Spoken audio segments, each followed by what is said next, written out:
बिहार की सियासत का सर्कस अपने चरम पर है। सियासी उठापटक के बीच सभी दलों में बैठकों का दौर भी चल रहा है। आरजेडी ने बैठक के बाद लालू को निर्णय लेने का अधिकार दे दिया और वहीं लालू ने सभी विधायकों को पटना में रहने का निर्देश भी दे दिया।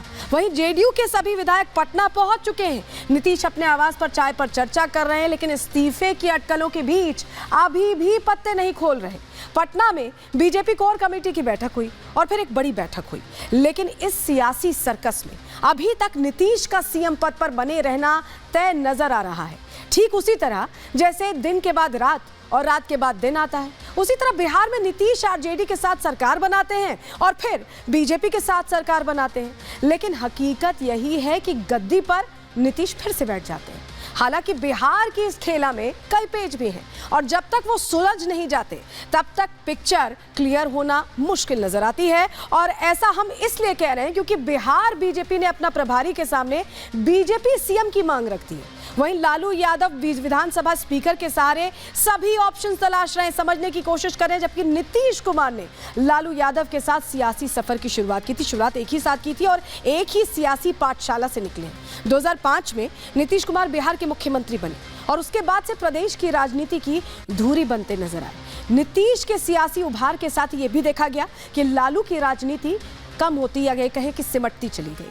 आज नीतीश दोनों हाथों में लड्डू लिए आगे बढ़ रहे हैं, वहीं लालू विकल्प तलाश रहे हैं। बिहार की सियासत में बाकी और कौन कौन से पेच हैं बताएंगे आपको आज विस्तार से, लेकिन सबसे पहले बात एक्सक्लूसिव की कर लेते हैं। क्या कुछ आज अहम खबरें रहने वाली हैं, अंदर की खबर में आपको बता दें। सबसे पहले देखिए, आज महत्वपूर्ण ये हो जाता है कि जो चल रहा है बिहार में उसको समझने की अगर हम कोशिश करें तो सीएम पर सस्पेंस बना हुआ है। बिहार में जो नीतीश फैक्टर है वो हावी होता दिखाई दे रहा है। इस्तीफे की आवाज गूंज रही है और कमल पर सुशासन बाबू का क्या अब पोस्टर फिक्स हो चुका है, ये भी सवाल बना हुआ है। नीतीश के रूट की सभी लाइनें व्यस्त हैं। ऐसा हम क्यों कह रहे हैं? आज जो मुख्यमंत्री पर सस्पेंस बना हुआ है उस पर पूरी जानकारी आपको देने वाले हैं, लेकिन जरा आपको समझा देते हैं कि ये जो नीतीश का यू टर्न हुआ है ये अचानक यू टर्न क्यों हो गया। जरा कुछ सवाल हैं जो अभी बिहार की सियासत पर बिल्कुल मौजूद हैं, बिल्कुल फिट बैठते हैं। जरा उन सवालों के जरिए आपको पहले जवाब दे देते हैं। चलिए, सबसे पहले ये समझिए कि बिहार में बवाल क्यों मचा हुआ है, ये आप समझिए, क्योंकि इंडी से एनडीए में आने की क्या वजह हो गई। अचानक इंडी के जो सूत्रधार थे, जो शिल्पकार थे, जो शरद पवार के साथ मिलकर सब तय कर रहे थे, सभी नेताओं को एक मंच पर ला रहे थे, वो अचानक बदल क्यों गए, पलट क्यों गए? जरा आपको बताते हैं, डिटेल आपके सामने अब रख रहे हैं, क्योंकि ये फैसला यूं ही नहीं लिया गया है। नीतीश के मन में हमेशा से, और ये हमेशा से था, पीएम बनने की चाहत थी। आपको याद होगा जब प्रधानमंत्री को उम्मीदवार घोषित किया गया था प्रधानमंत्री के तौर पर नरेंद्र मोदी को, तब नाराज होकर चले गए थे। तो वो जो चाहत है वो तब से है। और नीतीश की संयोजक बनाए जाने की भी चाहत थी इंडी में, क्योंकि उनको लग रहा था अगर उधर से सपना साकार नहीं हुआ तो यहाँ से साकार कर लेते हैं। लेकिन यहाँ से भी सब कुछ सेट होता दिखाई नहीं दिया गया। इसके अलावा उनके लिए मुश्किल खड़ी हो गई, कांग्रेस तैयार ही नहीं हुई उन्हें संयोजक बनाने के लिए। कांग्रेस ने हाथ खींच लिए और यहीं से नाराजगी का वो जो दौर है, या ये कहें कि फैसला लेने का दौर धीरे धीरे शुरू होने लगा। कांग्रेस ने 13 दूसरे दलों को भी इसके लिए मना लिया था। आप सोचिए, नीतीश अकेले से पढ़ रहे थे, जिन्होंने सब कुछ सोचा वो अकेले पड़ गए। दिल्ली की बैठक में ममता बनर्जी ने नया दाव खेल दिया, क्योंकि ये तमाम जो छत्रप है ये अपना कहीं ना कहीं जो महत्वाकांक्षा है जाहिर कर रहे थे। नीतीश की जैसे और की भी महत्वाकांक्षा थी और यही वजह है कि ममता ने संयोजक के लिए खड़गे का नाम उस वक्त रख दिया और उस वक्त नीतीश कुछ नहीं कर पाए, वो समझ नहीं पाए कि उन्हें क्या करना है। लेकिन आफ्टर इफेक्ट दिख रहा है, अभी बिहार में दिख रहा है। ममता के प्रस्ताव पर केजरीवाल भी राजी थे। ये साझा प्रस्ताव था, ये कहा गया कि दोनों की तरफ से मिलकर साझा प्रस्ताव एक तरह से रखा गया। तो ये इंडी से एनडीए में आने की वजह हो सकती है। चलिए, दूसरा सवाल क्या है, क्या बिहार में कुछ साजिश चल रही थी जिसकी जानकारी नीतीश को लग गई थी? आपको याद होगा ललन सिंह को कैसे अचानक से नीतीश ने हटा दिया था। चलिए, इस सवाल का जवाब भी आपको दे देते हैं, क्योंकि ये भी समझना जरूरी है। क्योंकि नीतीश को ऐसा लग रहा था कि जेडीयू को तोड़ने की कोशिश हो रही है, जेडीयू में सेंधमारी की कोशिश हो रही है। तो उनको डर लग रहा था कि उनकी जो सत्ता है, जो सिंहासन है, वो हिल तो नहीं रहा है या हिलने वाला तो नहीं है। ये सवाल इसलिए हो रहा है कि उसके जवाब हम आपको दे देते हैं। जरा जवाब आपको बता दें जल्दी से, ग्राफिक्स चेंज करिएगा। ललन सिंह और लालू यादव की नजदीकियां बढ़ रही थी, खबरें मिल रही थी कि बैठक ये चल रही हैं। ललन सिंह जो तमाम विधायक हैं उनको लालू की तरफ ले जा रहे हैं और इस खबर से बेचैनी नीतीश कुमार की बढ़ रही थी। नीतीश सोच रहे थे कि अब क्या करें। लालू हर हाल में तेजस्वी को दरअसल मुख्यमंत्री बनाना चाहते थे। वो चाहते हैं उनका बेटा मुख्यमंत्री बने, डिप्टी सीएम ही क्यों बना रहे, इसके लिए वो कोशिशें कर रहे थे। और इसकी जानकारी जब नीतीश को लगी तो बेचैनी बढ़ती गई। जेडीयू के 12 विधायकों के साथ गुप्त मीटिंग हुई। सूत्रों के हवाले से ये जानकारी नीतीश को मिली और उसके बाद नीतीश ने सोच लिया कि वो फैसला लेंगे। और 29 तारीख का वो दिन दिसंबर का आपको याद होगा जब आउट किया गया था ललन सिंह को, जो अध्यक्ष हुआ करते थे या इंडी गठबंधन में मुख्य तौर पर वो बातें रखा करते थे, उनको सीन से आउट किया फिर नीतीश ने और खुद अध्यक्ष पद संभाला।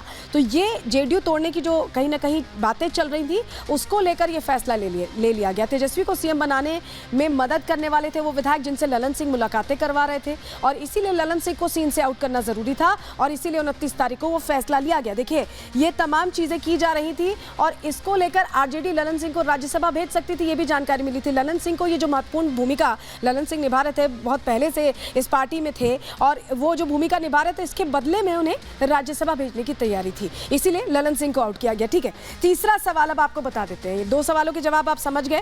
तीसरा सवाल ये है कि जेडीयू बीजेपी की ये जो यारी चल रही है विपक्ष के लिए कितनी भारी पड़ सकती है। चलिए ये जानकारी भी हम आपको बता देते हैं क्योंकि अभी जेडीयू और बीजेपी का जो समीकरण बन रहा है इसका इफेक्ट सिर्फ अभी बिहार में नहीं दिखने वाला है, इसका आफ्टर इफेक्ट दिखेगा चुनाव में। लोकसभा चुनाव बिल्कुल सर पर है और बिहार में तस्वीर बदल जाएगी। कैसे बदलेगी जरा समझिए।